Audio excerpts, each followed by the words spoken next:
Subscribe to our YouTube channel and press the bell icon to get the latest updates.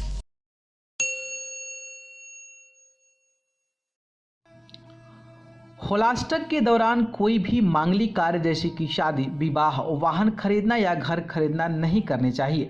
इस दौरान पूजा पाठ करने और भगवान का स्मरण और उनके भजन करने को शुभ फलदायक माना गया है।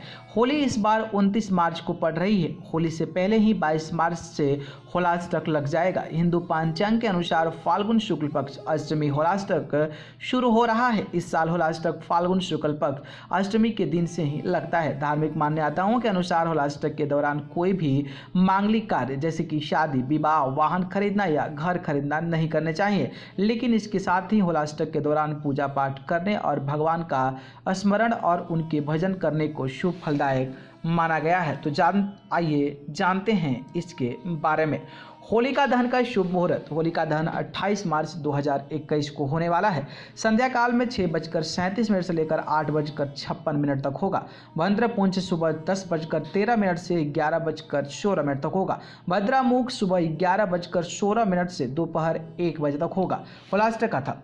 होलाष्टक को भक्त प्रहलाद पर यातना के तौर पर मनाया जाता है। राक्षस राज हिरण्यकश्यपु का पुत्र प्रहलाद जन्म से ही हरिभक्त था। हिरण्यकश्यपु विष्णु से ईर्ष्या करता था और उन्हें भगवान नहीं मानता था। यहाँ तक कि उसने अपने राज्य में यह मुनादी तक करवा दी थी कि उसके राज्य में जो भी विष्णु की पूजा करते हुए देखा जाएगा उसे जेल में डाल दिया जाएगा या प्राण दंड दे दिया जाएगा। जब भक्त प्रहलाद बहुत छोटा था तो हिरण्यकश्यपु उससे बहुत प्रेम करता था। लेकिन जब भक्त प्रहलाद बड़ा हुआ तो हिरण्यकश्यपु के सामने यह बात सामने आई कि प्रहलाद तो विष्णु का भक्त है।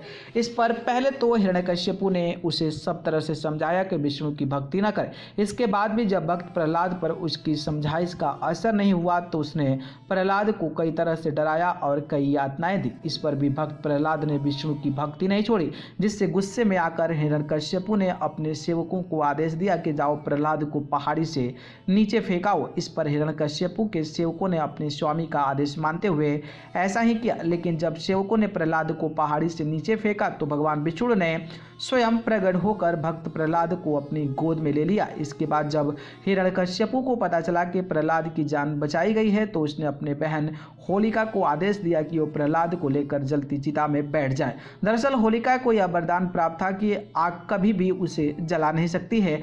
होलिका भाई की बात मानकर चिता में बैठ गई, लेकिन आग की लपटें भी भक्त प्रहलाद का कुछ भी बिगाड़ नहीं पाई। जबकि होलिका वरदान के बावजूद आग से जलने लगी। माना जाता है कि उस दिन फाल्गुन शुक्ल पक्ष अष्टमी थी, तभी से उस दिन होलाष्टक मनाया जाने लगा है। न्यूज़ रूम से अमेजिंग वर्ल्ड की रिपोर्ट।